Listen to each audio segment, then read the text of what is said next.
no coração da Rússia imperial, onde o inverno molda caráteres e a terra exala história. Nasceu em 1º de dezembro de 1896 um homem que marcaria seu nome nas páginas dos grandes feitos militares, Georgy Konstantinovich Zhukov. Sua chegada ao mundo se deu na modesta aldeia de Strelkovka, na província de Kaluga, a menos de 100 quilômetros a sudoeste de Moscou, um lugar onde o tempo parecia fluir ao ritmo das estações e do trabalho árduo.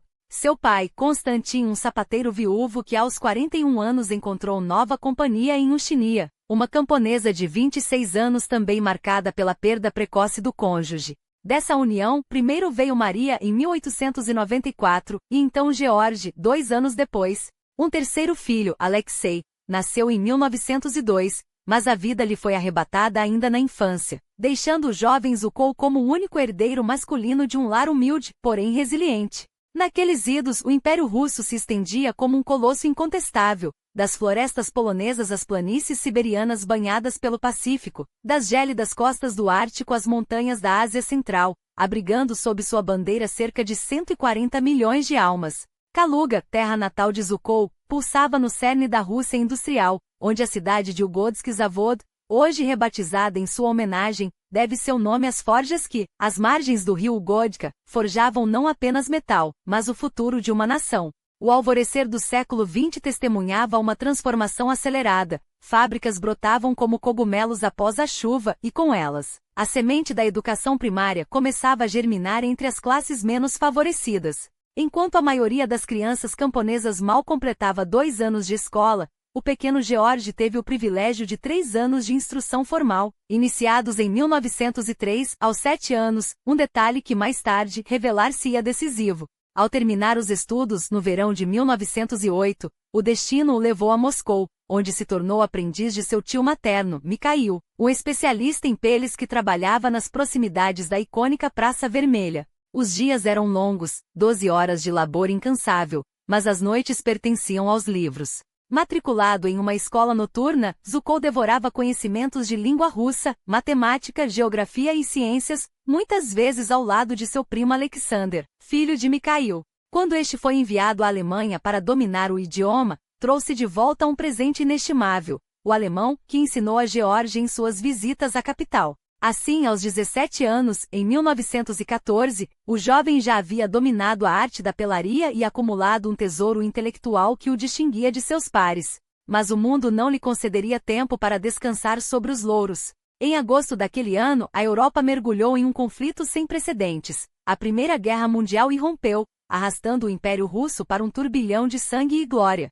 2 anos depois, em 1915, Zhukov foi recrutado pelo 5º Regimento de Cavaleiros da Reserva, sendo enviado à Ucrânia para integrar a 10ª Divisão de Cavalaria em Kharkov. Após rigoroso treinamento em agosto de 1916, já como sargento, foi despachado para as margens do rio Dniester, na Moldávia. Foi lá que seu domínio do alemão lhe rendeu um feito notável, a captura de um oficial inimigo, ação que lhe valeu a Cruz de São Jorge de 4ª classe. Pouco depois, durante uma missão de reconhecimento, uma granada o arremessou do cavalo, deixando-o ferido, mas não abatido. Pela bravura, recebeu a Cruz de São Jorge de 3ª classe, antes de ser internado em Kharkov para se recuperar.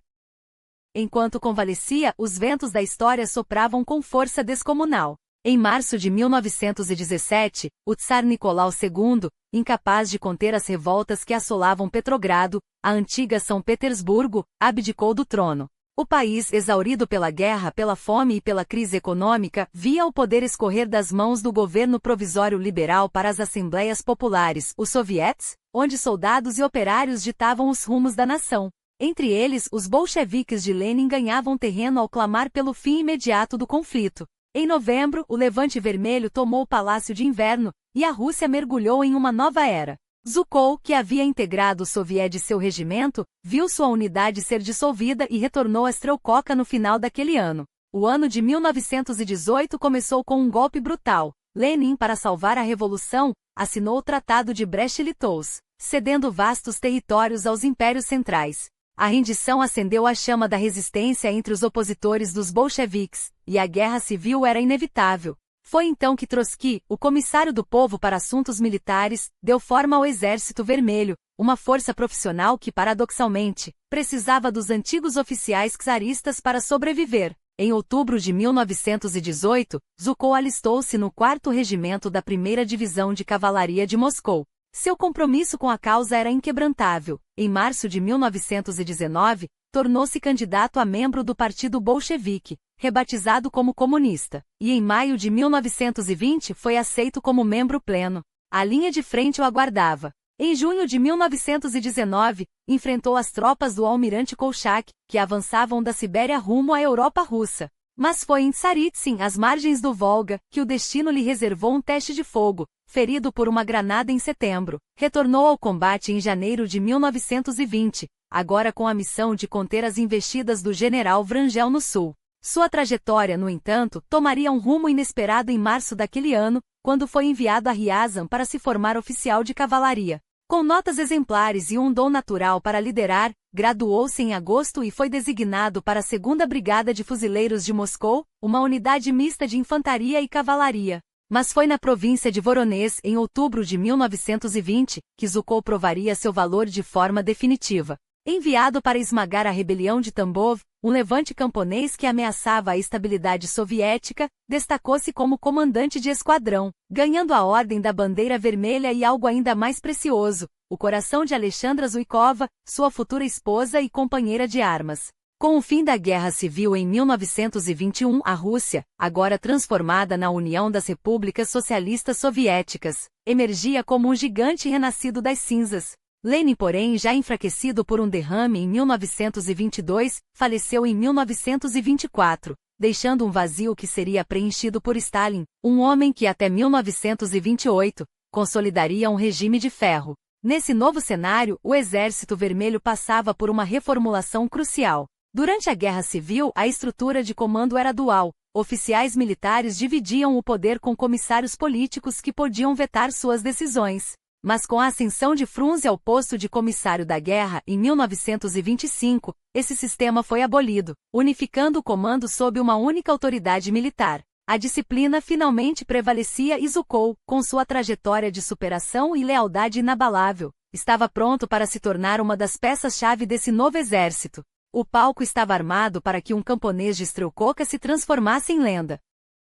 A morte de Frunze, em outubro de 1925, após complicações de uma cirurgia, deixou um vazio no Exército Vermelho, mas também um legado indelével. Sua visão de um exército profissional, disciplinado e unificado sob um comando coerente já havia plantado as sementes para uma nova era. Enquanto os bolcheviques insistiam em abolir as patentes militares, simbolizando a rejeição aos resquícios czaristas, Zhukov provava que a verdadeira autoridade não dependia de insígnias, mas de ações. E suas ações falavam por si. Em julho de 1923, aos 26 anos, ele já comandava o 39º Regimento de Cavalaria da 7ª Divisão, um posto que muitos oficiais com décadas de serviço invejavam. Não por acaso, onde outros viam caos, Zhukov impunha ordem.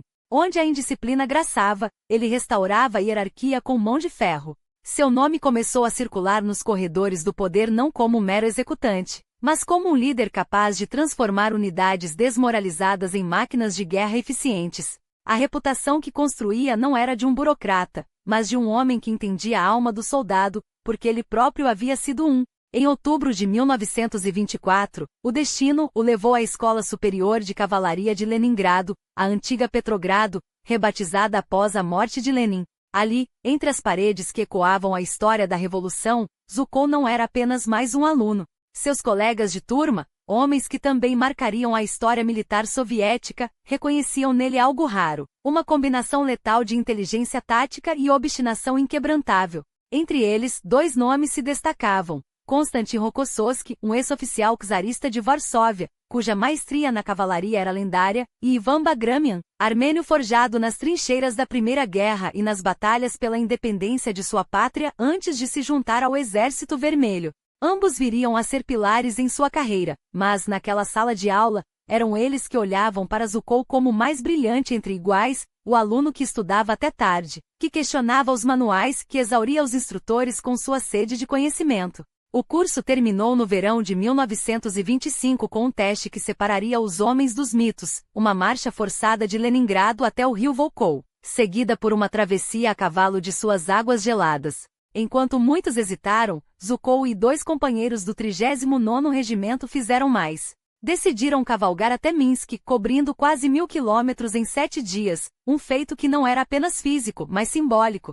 Era prova de que, para ele, os limites existiam apenas para serem superados. A vida pessoal, no entanto, não era menos turbulenta que a militar. Em 1928, Alexandra deu à luz sua primeira filha, Hera, e 9 anos depois viria ela. Mas o coração de Zhukov não era exclusivo. Desde 1919, quando se recuperava dos ferimentos de guerra, uma sombra persistia, Maria Volkova, uma paixão que resistia ao tempo e às convenções.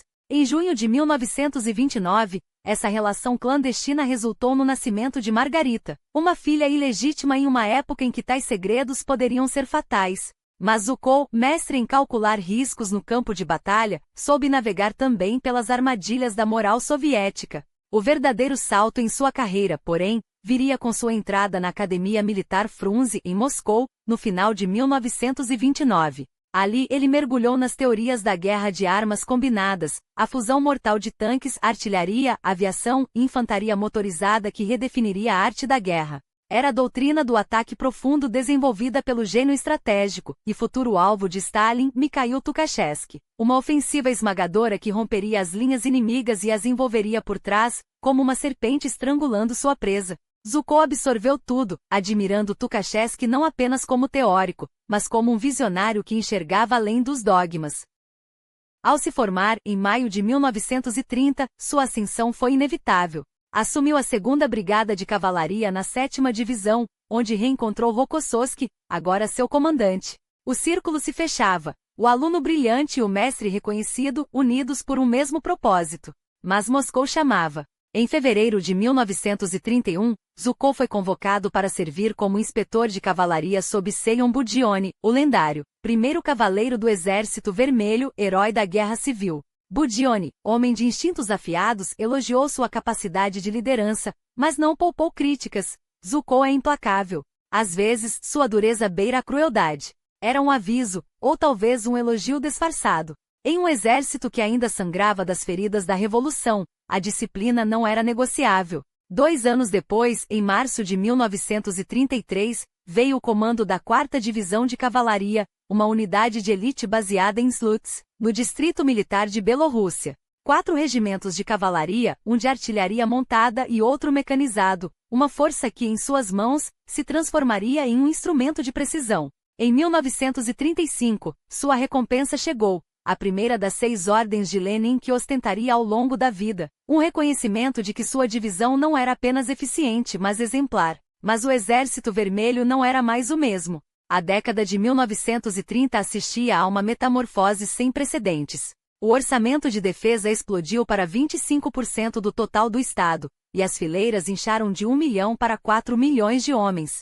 As patentes militares antes abolidas como burguesas foram restauradas, até o posto de marechal da União Soviética, concedido a apenas 5 homens, entre eles Voroshilo e Budyonny, leais a Stalin, e Tukhachevsky, cujo gênio estratégico era tão brilhante quanto perigoso para o ditador. Então veio 1937. O ano em que Stalin, paranoico e sedento de controle absoluto, desencadeou o grande expurgo sobre o próprio exército. Tukhachevsky e 2 marechais foram arrastados para julgamentos farsa, acusados de traição e fuzilados. Mais de 34 mil oficiais foram purgados, executados, presos ou exilados. O sistema de comando duplo que Frunze havia abolido, ressuscitou como um fantasma, agora como ferramenta de controle político. Mas onde muitos caíram, Zhukov sobreviveu. Não por sorte mas por cálculo. Ele mantinha a cabeça baixa, evitava alianças perigosas e, acima de tudo, deliberava resultados. Em julho de 1937, assumiu o 3º Corpo de Cavalaria. Menos de um ano depois, em junho de 1938, foi nomeado vice-comandante do Distrito Militar de Bielorrússia. A União Soviética se armava não por capricho, mas por necessidade. A ameaça vinha de 2 frontes. O Oriente, onde o Japão, após invadir a Manchúria em 1931, cobiçava a Sibéria, e o Ocidente, onde a Alemanha de Hitler, com seu discurso de Lebensraum, olhava para o leste com fome imperial. Em 1936, o Pacto Anti-Cominter, assinado por Berlim e Tóquio, era um recado claro: a URSS estava cercada. Stalin respondeu com um jogo duplo: enquanto enviava ajuda militar à China nacionalista para conter o Japão, mantinha os olhos fixos na Europa, onde a sombra da Blitzkrieg já se projetava sobre o horizonte. Foi nesse contexto que, em maio de 1939, Zhukov, aos 42 anos, recebeu ordens de se dirigir à Mongólia. O palco, a região do Khalkhin-Gol, um rio cujo nome logo ecoaria nos anais da história militar. Ali nas estepes áridas da fronteira com a Manchúria, agora um estado fantoche japonês chamado Manchukuo, uma série de escaramuças entre tropas soviéticas e japonesas ameaçava escalar para uma guerra aberta. Quando Zhukov chegou, já era um veterano de 23 anos de serviço, mais da metade de sua vida dedicada à arte da guerra. Havia lutado nas trincheiras da Primeira Guerra, cavalgado pelos campos de batalha da Revolução, e agora observava o futuro: a mecanização, os tanques, a aviação. Era um homem forjado em 3 eras, e estava prestes a provar que dominava todas. Sua missão inicial era simples: avaliar o 57º Corpo Especial estacionado na área. Mas Zhukov não era um mero observador. Em questão de dias inspecionou as tropas, identificou falhas críticas e enviou um relatório contundente a Moscou. A resposta não demorou. Em 12 de junho, assumiu o comando do corpo. E em 19 de julho, quando a estrutura foi reorganizada como o primeiro grupo de exércitos, passou a responder diretamente ao alto comando. Os japoneses, confiantes em sua superioridade tática, subestimaram o adversário. Nas batalhas de julho, as tropas soviéticas, mal equipadas e em desvantagem numérica, sofreram baixas brutais tentando segurar a margem leste do Khalkhin-Gol. Mas Zhukov não era homem de recuar. Ele pediu reforços maciços e Moscou atendeu. Até meados de agosto, ele concentrou uma força avassaladora: 60.000 homens, 500 canhões, 900 tanques e veículos blindados, e 500 aeronaves. Do outro lado, os japoneses tinham artilharia e aviação em números semelhantes, mas apenas 100 tanques.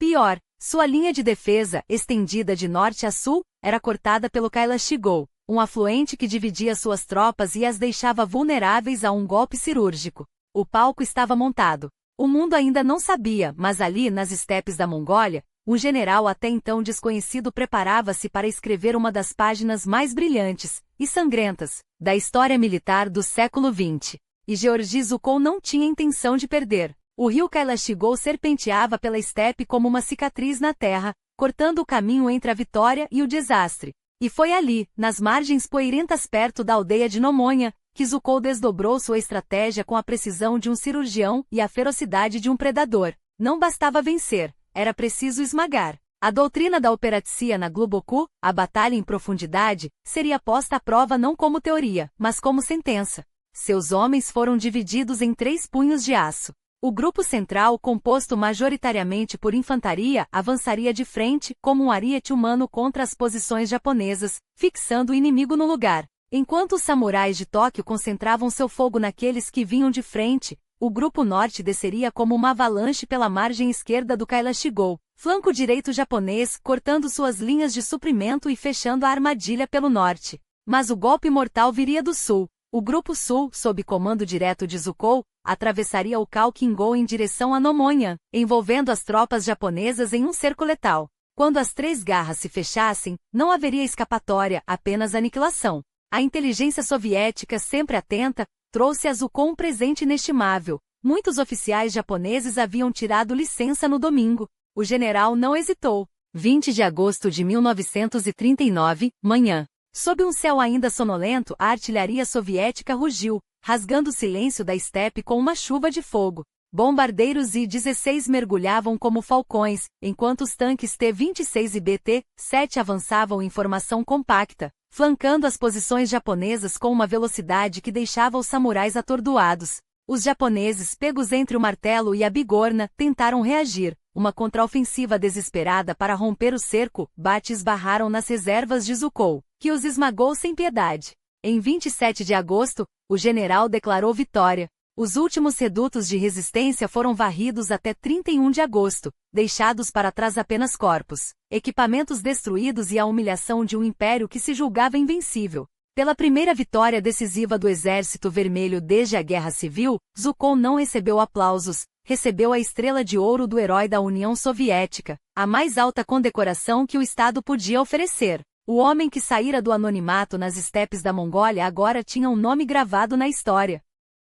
Enquanto Zhukov escrevia seu triunfo a sangue e fogo, Moscou tramava outro jogo. Em 23 de agosto de 1939, apenas 3 dias após o início da ofensiva em Khalkhin-Gol, a União Soviética e a Alemanha nazista assinaram um pacto que chocaria o mundo, o Pacto Molotov-Ribbentrop. Stalin, frustrado pelas negociações fracassadas com Londres e Paris, que desconfiavam tanto dele quanto ele delas, fez um acordo com o diabo. Hitler, por sua vez, ganhou carta branca para invadir a Polônia. Em 1º de setembro, as divisões Panzer cruzaram a fronteira. 2 dias depois, Grã-Bretanha e França declararam guerra à Alemanha. A Segunda Guerra Mundial havia começado. Mas Stalin não se contentaria em ficar de fora. Em 17 de setembro, seguindo o protocolo secreto do pacto, o Exército Vermelho marchou sobre a Polônia pelo leste, dividindo o país com os nazistas como se fosse um butim. Em seguida veio a ocupação dos estados bálticos, Estônia, Letônia, Lituânia, engolidos sem um tiro. A confiança de Stalin, porém, seria abalada no inverno seguinte. A Guerra de Inverno contra a Finlândia, 1939-40, virou um pesadelo. Despite a esmagadora superioridade numérica, o Exército Vermelho perdeu mais de 300 mil homens em 3 meses de combate contra um inimigo determinado e bem preparado. A derrocada expôs as fraquezas crônicas das forças soviéticas, liderança ineficaz, logística caótica, tropas mal treinadas. Zhukov, ainda na Mongólia até maio de 1940, finalizava os acordos de fronteira com os japoneses, um armistício que, ironicamente, manteria Tóquio neutra quando a URSS mais precisasse. Quando voltou a Moscou em junho, encontrou um mundo em chamas. A Blitzkrieg de Hitler havia varrido a França em 6 semanas, deixando a Grã-Bretanha sozinha contra a máquina de guerra nazista. Stalin, apesar do pacto, sabia que era apenas uma questão de tempo até que as miras de Hitler se voltassem para o leste. A catástrofe finlandesa provara que o Exército Vermelho não estava pronto para enfrentar a Wehrmacht em pé de igualdade. A reforma começou em maio de 1940. Stalin, com relutância, reintroduziu as patentes de general e almirante, um símbolo de volta à disciplina pré-revolucionária. Milhares de oficiais purgados vítimas do Grande Terror foram reabilitados e reconduzidos aos postos, incluindo Konstantin Rokossovski, antigo colega de Zhukov, preso desde 1937. Klimen Voroshilov, o ineficaz comissário da defesa, foi demitido e substituído por Semyon Timoshenko, o general ucraniano que, apesar das falhas na Finlândia, conseguirá restaurar parte do orgulho soviético. E então veio a promoção de Zhukov. Em junho de 1940, ele foi elevado a general do exército e nomeado comandante do Distrito Militar Especial de Kiev, a maior e mais estratégica região militar da URSS, abrangendo toda a Ucrânia, incluindo os territórios recém-anexados da Polônia. Sua reputação como instrutor implacável e disciplinador era exatamente o que as tropas desmoralizadas e mal equipadas precisavam. Em um mês, ele já liderava a ocupação da Bessarábia e do norte da Bucovina, arrebatadas da Romênia, o movimento que resultaria na criação da República Socialista Soviética da Moldávia. Foi na Ucrânia que Zhukov cruzou caminhos com Nikita Khrushchev, então primeiro secretário do Partido Comunista Ucraniano. Os dois homens, um, o general de ferro, o outro, o político astuto, se observavam com cautela, cientes de que seus destinos ainda se entrelaçariam muitas vezes.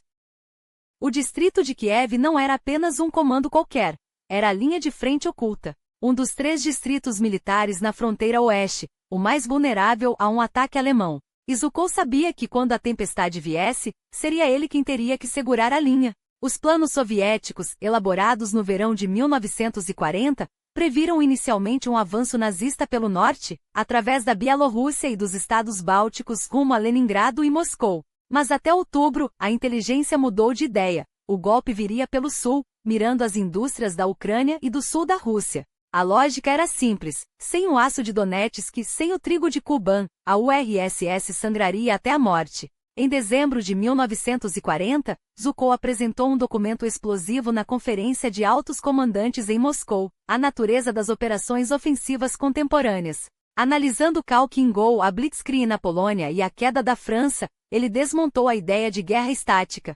A vitória, argumentou, dependia de coordenação absoluta entre tanques, infantaria, artilharia e aviação e um punho único, esmagando o inimigo em profundidade. Enquanto o centro fixava colunas móveis e blindadas deveriam rasgar os flancos, penetrando até a retaguarda. Timoshenko endossou a tese e acrescentou: a defesa só funcionaria com várias zonas de resistência, não uma linha frágil.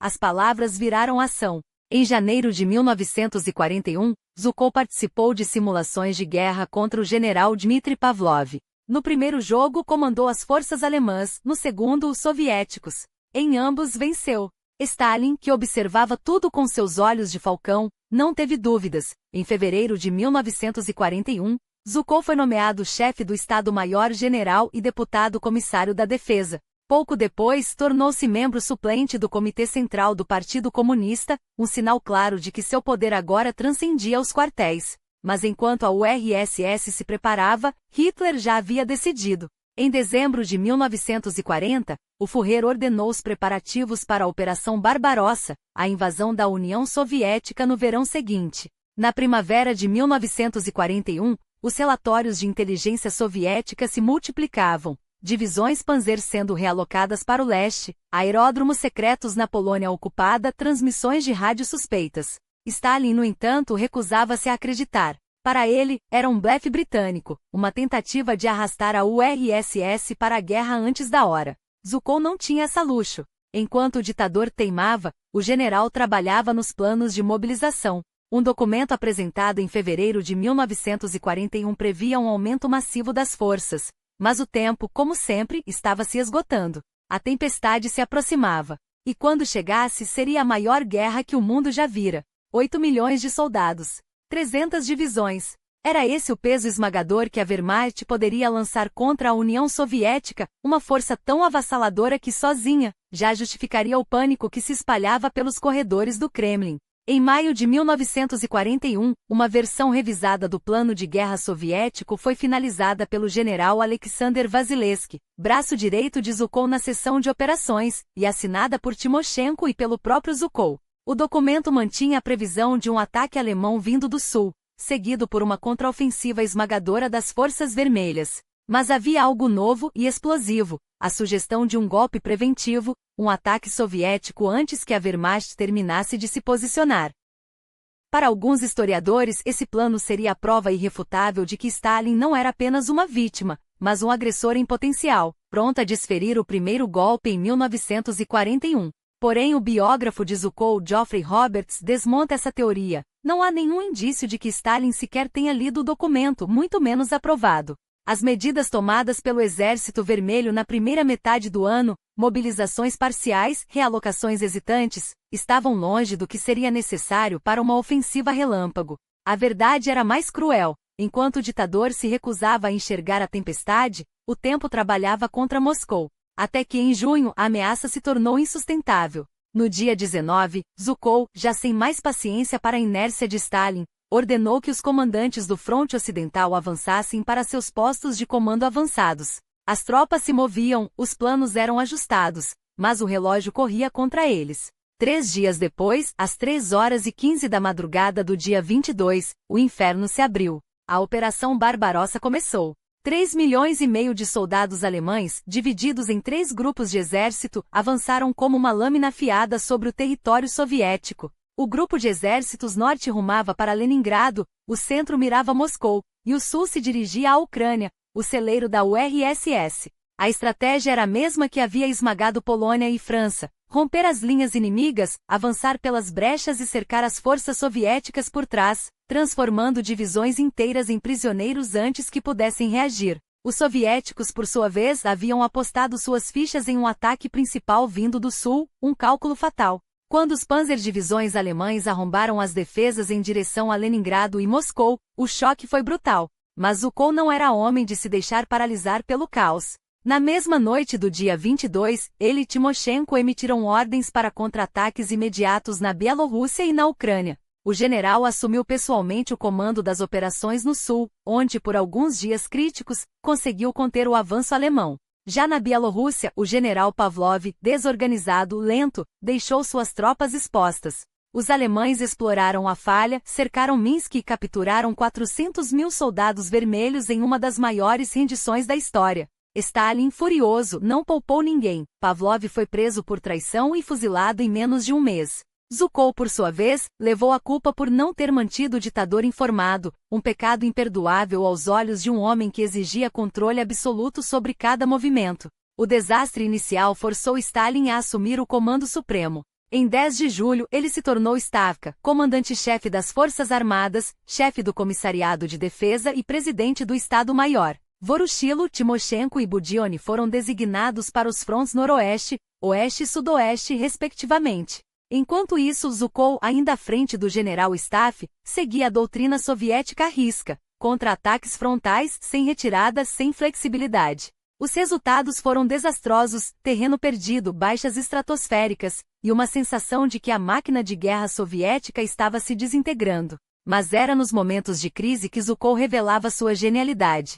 Em 15 de julho, enquanto o fronte ruía, ele emitiu uma diretriz revolucionária: quebrar as estruturas rígidas. Grandes exércitos e corpos pesados deveriam ser reorganizados em unidades menores, mais ágeis, capazes de responder ao caos com velocidade. Era a primeira rachadura no dogma da ofensiva a qualquer custo. Então veio Yelnya.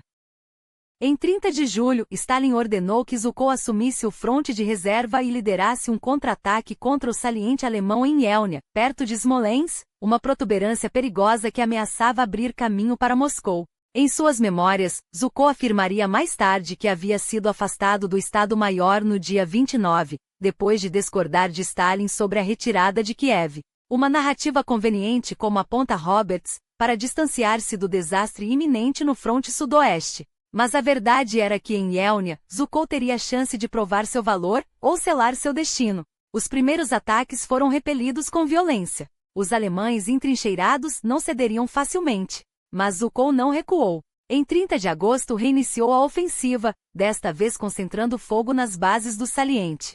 6 dias depois, em 6 de setembro, a bolsa alemã em Yelnya havia sido eliminada. O custo foi alto, mas pela primeira vez na guerra, o Exército Vermelho vencia. Era uma vitória simbólica mas crucial, um sopro de esperança em meio ao desastre, uma prova de que os alemães podiam ser derrotados.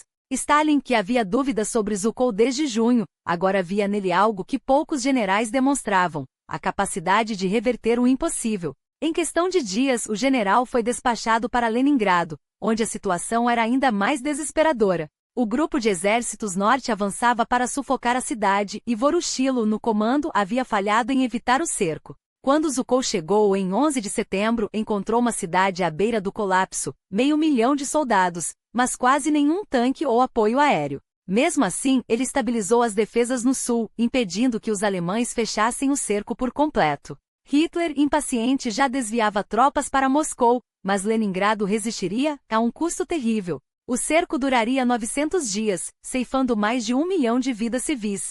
Mas a cidade não cairia. Enquanto Leningrado sangrava, os olhos de Hitler se voltavam para o prêmio maior, Moscou. Em 30 de setembro, a Operação Tufão foi lançada. 1 milhão de homens, 1.700 tanques, 1.000 aviões. A capital soviética, símbolo da revolução, estava na mira. Stalin, pela primeira vez, sentiu o medo rasgar sua armadura de aço. E mais uma vez, chamaria pelo homem que parecia ser o único capaz de detê-lo. Zhukov chegaria a Moscou em outubro. E o mundo assistiria ao duelo que decidiria o destino da guerra. Zhukov não chegará para repetir os erros de seus antecessores, mas para superar até mesmo os feitos daqueles que, como Kutuzov, haviam humilhado Napoleão. Nesta hora de perigo, declarou com voz de ferro: não pouparemos forças nem vidas para erguer um muro de aço em defesa da pátria e de sua capital sagrada, Moscou. Cada retirada tática era uma armadilha disfarçada, contra-ataques implacáveis que esgotavam os alemães, enquanto as divisões soviéticas se reorganizavam nas sombras.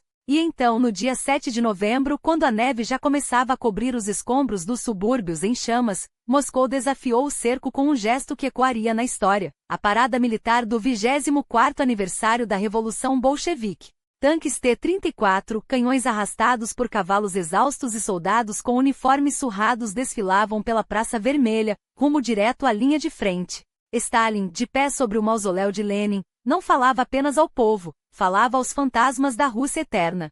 Invocou Nevsky, o santo guerreiro que esmagara teutonicos e suecos no gelo, Donskoi, o príncipe que quebrara o jugo tártaro, Minin e Pocharski, os libertadores de Moscou, Suvorov, o gênio que nunca perdeu uma batalha, e Kutuzov, o mestre da retirada que se transformará em vitória. Era um apelo não ao marxismo, mas ao sangue e à terra, à memória de uma nação que já vencera o impossível. Até o fim de novembro, o avanço alemão se esgotara. As defesas soviéticas, antes frágeis como vidro, haviam se tornado uma muralha. Zhukov, com precisão cirúrgica, deslocou reservas para os pontos críticos, enquanto Stalin, nos porões do Kremlin, forjava a resposta definitiva, uma contraofensiva que começaria em 5 de dezembro.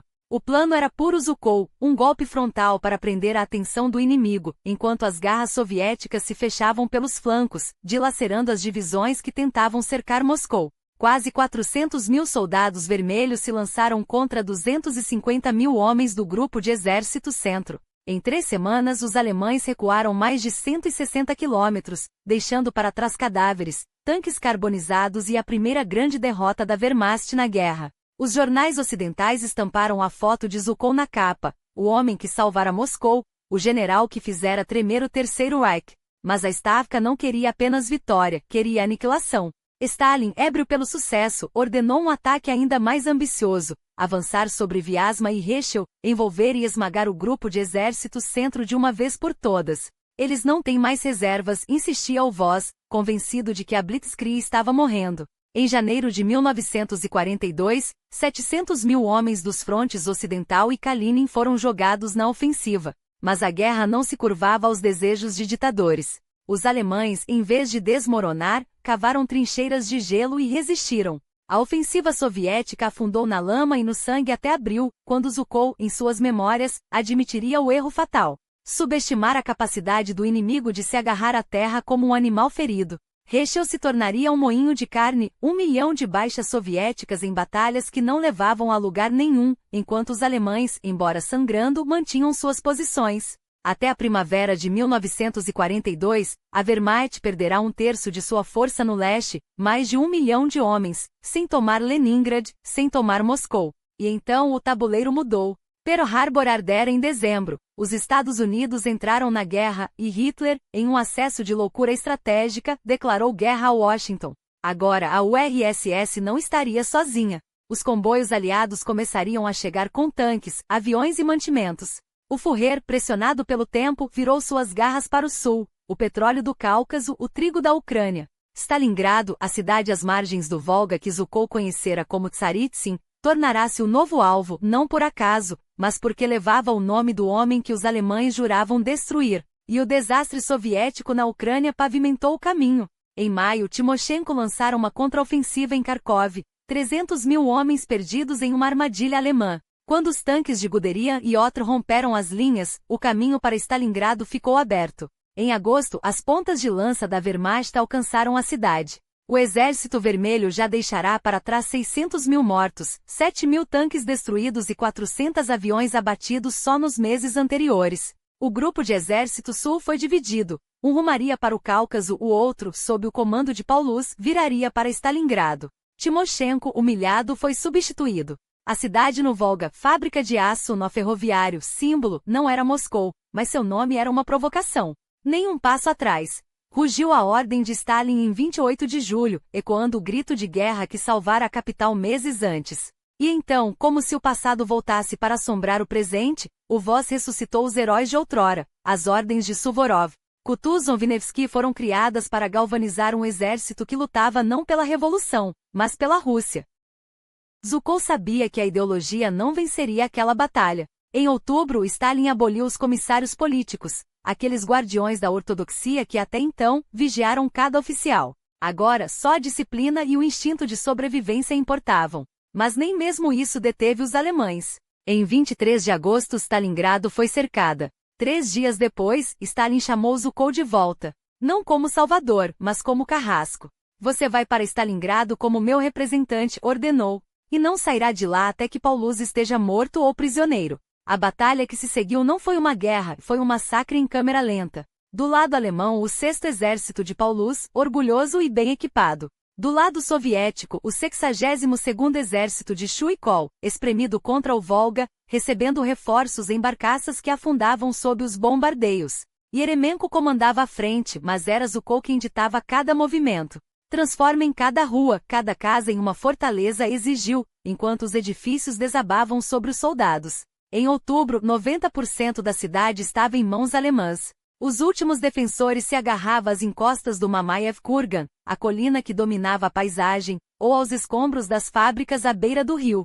Chuikov perdeu 75% de seus homens, mas não cedeu. Enquanto Paulus avançava metro a metro, Zhukov e Vasilevsky traçavam a vingança. A Operação Urano, uma armadilha que engoliria o 6º Exército inteiro. E em Heschel, como o espectro do passado, Zhukov ainda sonhava com a destruição do Grupo de Exército Centro. A Operação Marte seria seu golpe final, um ataque frontal tão violento que esmagaria os alemães contra as defesas de Moscou. Mas o destino reservara a glória para outro campo de batalha. Em 19 de novembro, enquanto a neve começava a cair sobre o Volga, 3 frentes soviéticas se moveram como uma só. Yeremenko pelo sul, Rokossovski pelo norte, Vatutin em um golpe mortal pelo flanco. Paulus, convencido de que os soviéticos estavam derrotados, não viu a armadilha se fechar. Em 3 dias, 300.000 homens, alemães, romenos e italianos, estavam cercados. Stalingrado, a cidade que deveria ser o túmulo da URSS, tornará-se o caixão da Wehrmacht. O cerco não poupou apenas os soldados do Reich.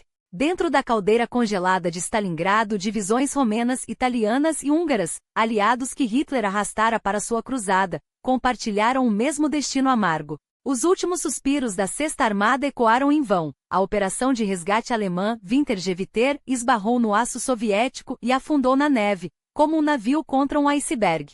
Seu único sucesso foi atrasar a Operação Saturno, o golpe que deveria esmagar Rostov em dezembro. Mas o inverno não perdoava. Em janeiro de 1943, Rokossovski apertou o laço em torno dos condenados. Quando o último ato se encerrou, em 2 de fevereiro, 90.000 sobreviventes, entre eles, o próprio Paulus, agora prisioneiro, depuseram as armas. O custo havia sido brutal, 2,5 milhões de soviéticos caídos, mas em troca, 1,5 milhão de alemães abatidos ou capturados. E a Wehrmacht expulsa de volta as posições de junho do ano anterior. Enquanto Stalingrado ainda ardia em memórias, Zhukov já estava em outro fronte. Leningrad, a cidade mártir, sufocada há 900 dias pelo cerco nazista, clamava por libertação. A Operação Iskra-Faíska em russo foi sua resposta. Lançada em 12 de janeiro, a ofensiva rasgou o bloqueio em 6 dias, reabrindo estradas e trilhos de trem. No dia 18, o mesmo em que Zhukov recebeu as estrelas de Marechal da União Soviética,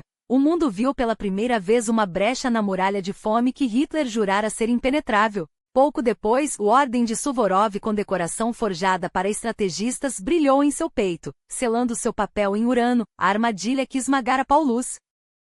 Mas até gênios tropeçam. Em fevereiro, no noroeste, a Operação Polar Star. Seu plano para aniquilar o grupo de exércitos norte virou um pântano de neve e sangue. 250.000 soviéticos caíram em vão, e o fracasso pesou como chumbo. Moscou, porém, não era lugar para lamentações. Lá, ao lado de Stalin, Vasilevsky e Antonov, o cérebro operacional do Estado-Maior, Zhukov ajudava a tecer a próxima jogada.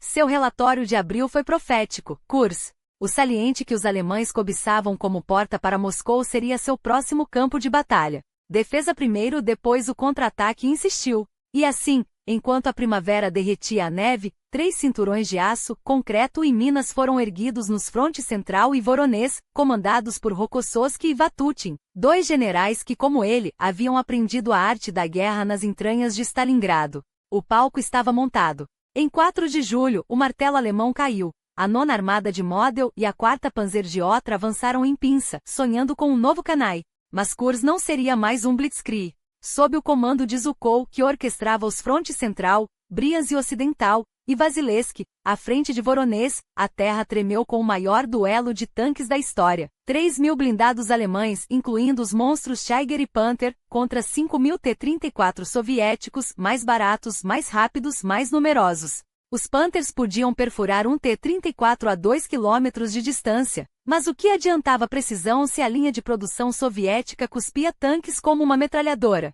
Os alemães avançaram sim, alguns quilômetros adentro, mas cada metro era pago com sangue.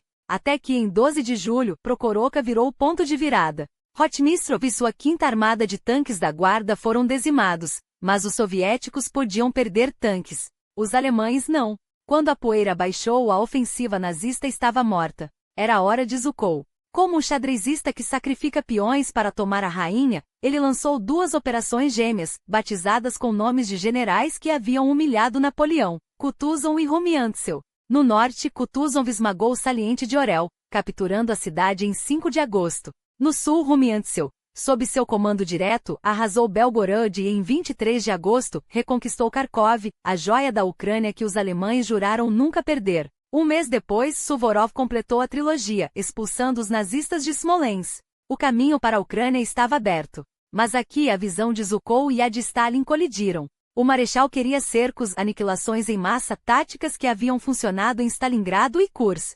O Voz preferia avançar em frente ampla, reconquistando território a qualquer custo. No final de agosto, os frontes Central, Steppe e Voronezh, agora renomeados como Primeiro Ucraniano, Segundo Ucraniano e Primeiro Bielorrusso, partiram rumo ao Dnieper. Kiev, a mãe das cidades russas, era o prêmio. Em 3 de novembro, sob o comando coordenado de Zhukov, a capital ucraniana caiu em 3 dias de combate. Stalin teve seu presente de aniversário da Revolução, a bandeira vermelha hasteada sobre o Kreshchatyk no dia 7, exatamente 26 anos depois dos bolcheviques tomarem o Palácio de Inverno. O ano terminou com os alemães além do Dnieper, mas 1944 não traria descanso. Vatutin, o brilhante comandante do primeiro ucraniano, foi emboscado e baleado por nacionalistas ucranianos em fevereiro. Moribundo, deixou um legado e um fronte nas mãos de Zhukov. Sem hesitar, ele avançou até o Dniestr, cortando as linhas do grupo de exército sul da Romênia. Enquanto isso, em Moscou, os planos para Bagration, homenagem ao general que enfrentará Napoleão, tomavam forma.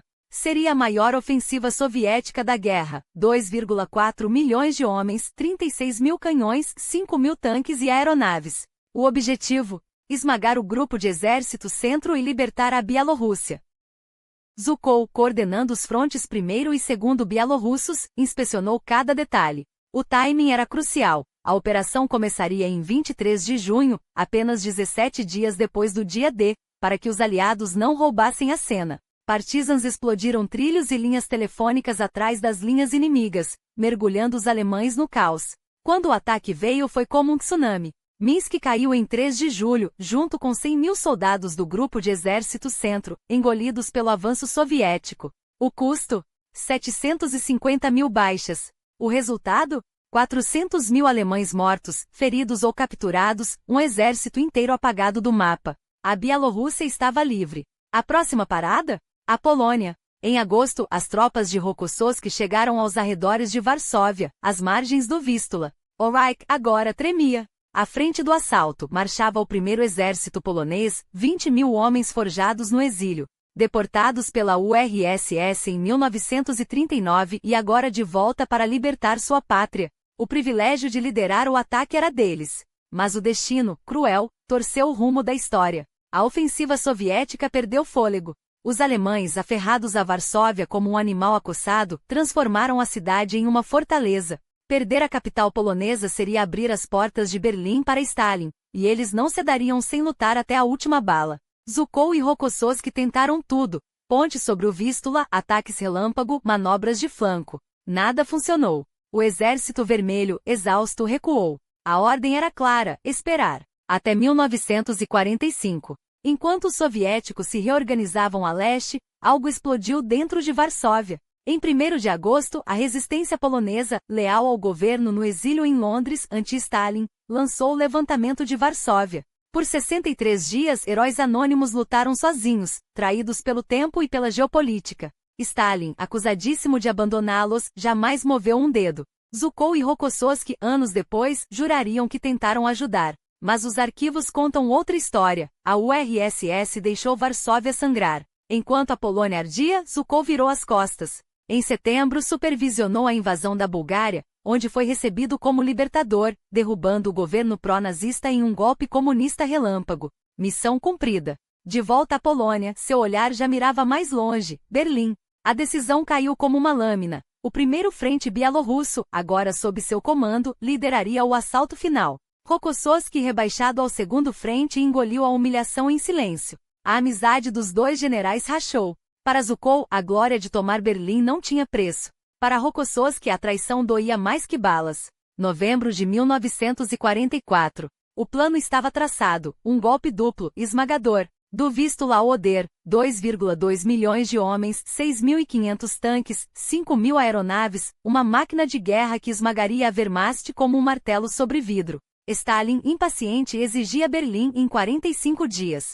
Antonov, o novo chefe do Estado-Maior, afinava os detalhes. O relógio não perdoaria atrasos. 12 de janeiro de 1945. A Operação Vistula-Oder começou. Em 5 dias, Varsóvia finalmente caiu. Os poloneses do primeiro exército, como prometido, foram os primeiros a pisar nas ruínas de sua capital. Uma semana depois, Poznan, na fronteira pré-guerra com a Alemanha, estava nas mãos de Zhukov. Em fevereiro, suas tropas cruzaram o Oder. Berlim estava a 80 quilômetros. O Reich, às portas do abismo.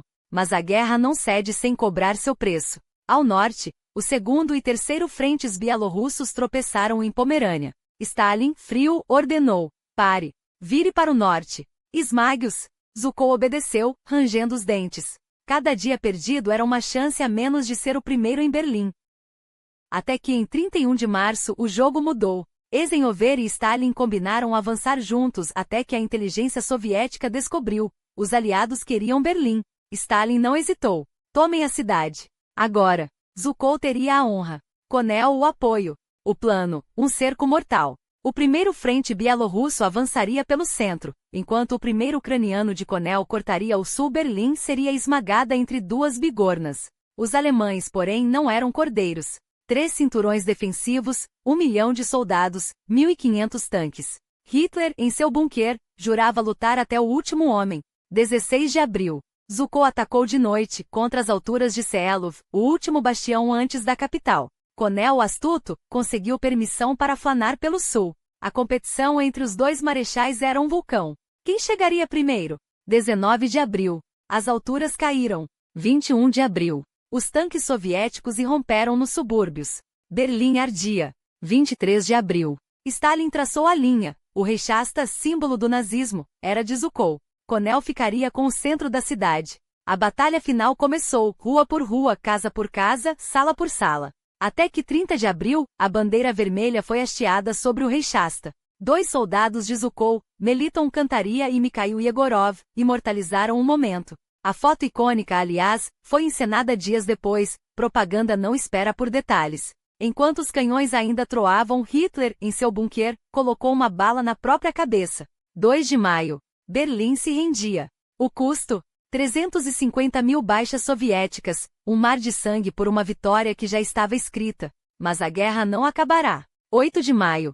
Em Karust, Zhukov presidiu a assinatura da rendição alemã. Quando o relógio marcou meia-noite em Moscou, era 9 de maio. O dia que a URSS celebraria para sempre como o dia da vitória.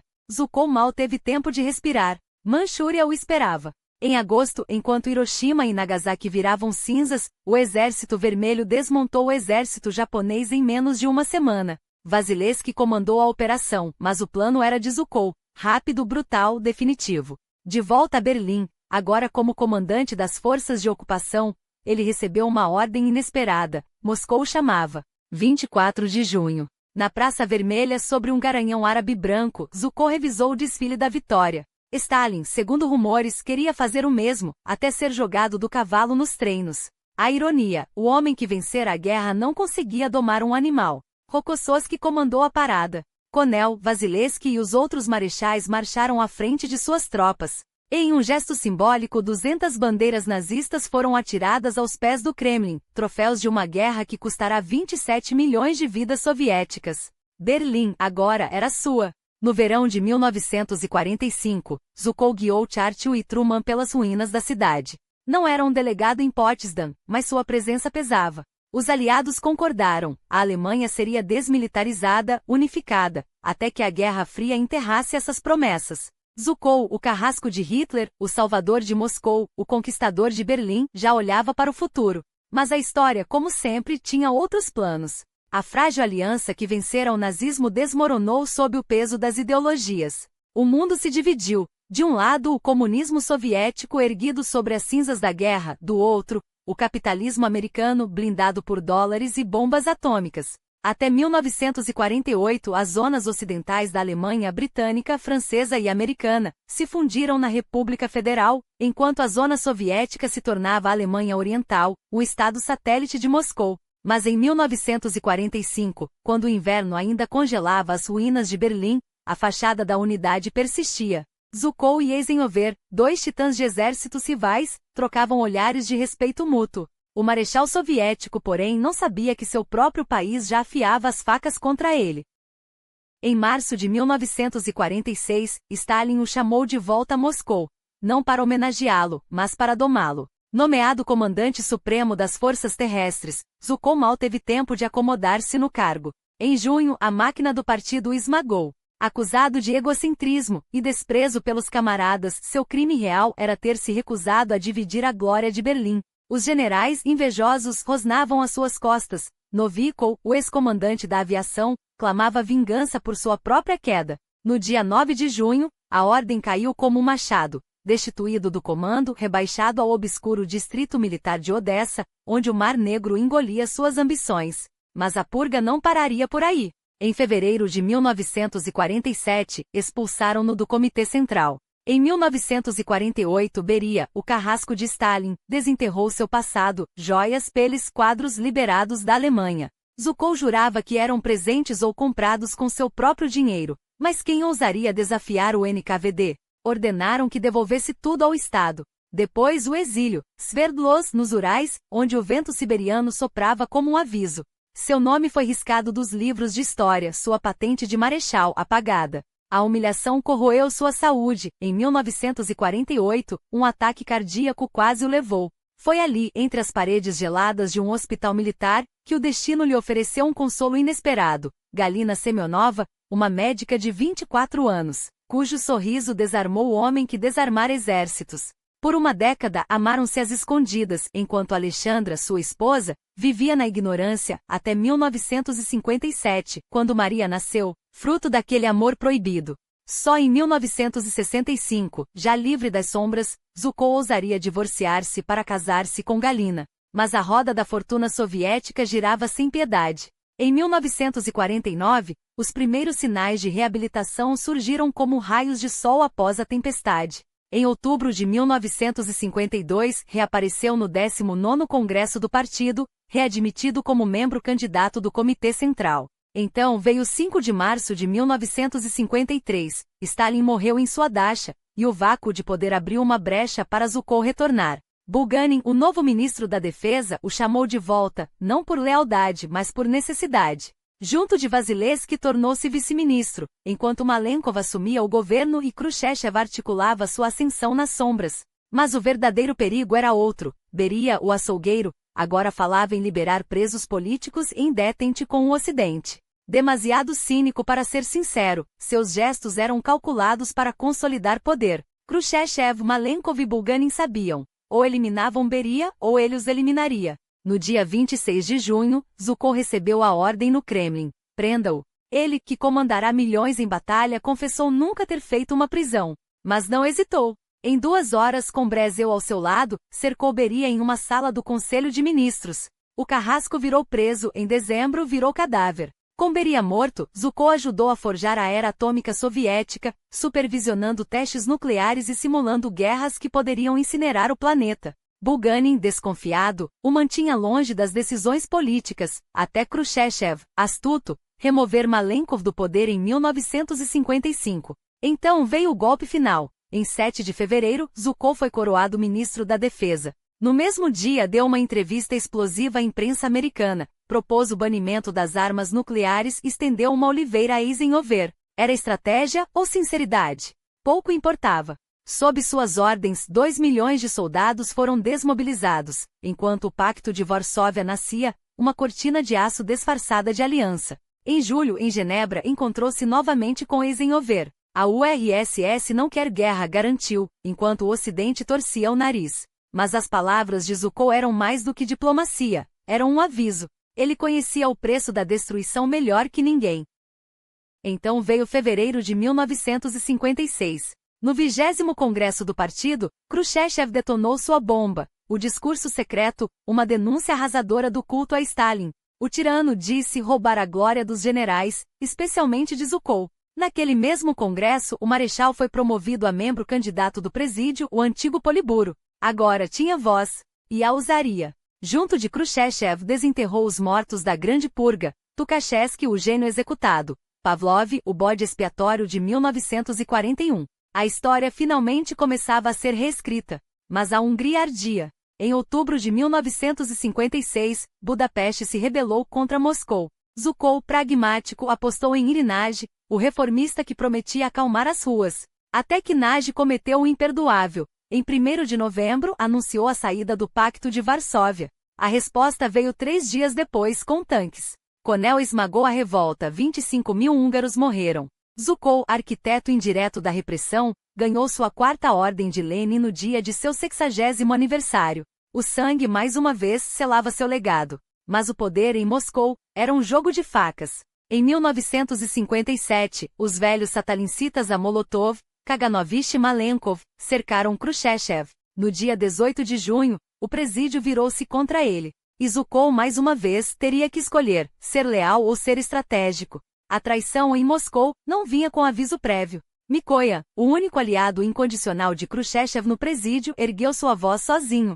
Zhukov e Brezel, meros candidatos sem direito a voto, defenderam o líder, mas suas palavras pesavam menos que o silêncio dos carrascos. Foi então que o marechal agiu. Com a precisão de um estrategista em campo, orquestrou a convocação do Comitê Central, onde os apoiadores de Khrushchev se reuniram como um exército em formação. A manobra salvou o secretário-geral. E no plenário que se seguiu, Zhukov desenterrou os fantasmas do passado, revelou sem piedade como Kaganovich e Molotov haviam afiado a foice de Stalin, assinando sentenças de morte com a mesma frialdade com que agora conspiravam contra Khrushchev. A lealdade, porém, tinha prazo de validade. Em outubro daquele mesmo ano, enquanto Zhukov inspecionava tropas em Belgrado e Tirana, o presídio o condenou à revelia. O crime? Negligenciar a ideologia no exército, como se vitórias se medissem por discursos e não por cadáveres inimigos. Ao retornar, tentou se defender, mas o julgamento já estava escrito. No dia 28, o Comitê Central se transformou em tribunal. Timoshenko, Konel e Eremenko, generais que um dia tremiam diante de suas ordens, agora o acusavam de culto à personalidade, o mesmo pecado que Khrushchev usará para enterrar Stalin. A ironia era espessa como sangue em Stalingrado. Em questão de horas, Zhukov foi destituído do presídio, expulso do Ministério da Defesa e reduzido a um nome inconveniente. Suas campanhas na guerra, antes celebradas, foram revisitadas como falhas. Khrushchev, o homem que salvara, prometeu-lhe um novo posto. A promessa virou cinzas. Em fevereiro de 1958, o marechal foi aposentado à força. A KGB passou a vigiar seus passos, enquanto ele, em silêncio, desmontava as mentiras oficiais com uma arma mais poderosa que tanques, a memória. Desde o final dos anos 1950, inspirado pelos volumes de Churchill, Zhukov escrevia suas memórias, um ato de resistência disfarçado de história. Nelas refutava as acusações. Não falhara em 1941. Não era um Bonaparte sedento por poder. Sabia que aquelas páginas não viriam à luz enquanto Khrushchev respirasse. Mas a história, como a guerra, tem suas reviravoltas. Em outubro de 1964, o mesmo Brezel que o traíra em 1957 agora depunha Khrushchev. O caminho para a reabilitação estava aberto. No 20º aniversário da vitória sobre a Alemanha, em maio de 1965, Zhukov foi recebido no Kremlin não como um pária, mas como herói que nunca deixará de ser para o povo. As ruas o aclamavam, jornais militares disputavam seus artigos, arquivos secretos foram abertos para que completasse sua obra. Em outubro de 1966, entregou o manuscrito, 1.430 páginas de verdade inconveniente.